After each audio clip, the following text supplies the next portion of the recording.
আসসালামু আলাইকুম। দেশে কি কোনো সরকার আছে? আমার তো মনে হয় না। দেখেন, হাদি হত্যার বিচার এখনো আমরা পাইনি। গতকাল স্বেচ্ছাসেবক দলের আরেকজনকে হত্যা করা হলো। কি হবে এই দেশে?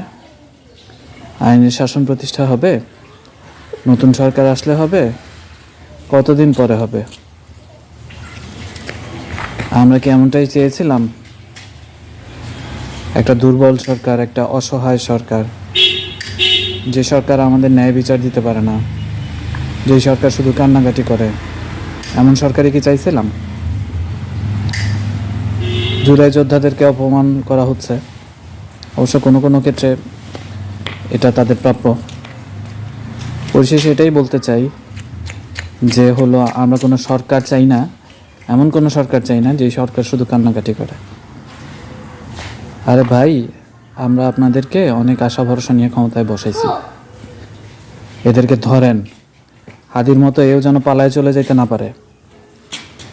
ধন্যবাদ। আপনারা যদি আমার সাথে একমত হন, দয়া করে কমেন্টে জানান।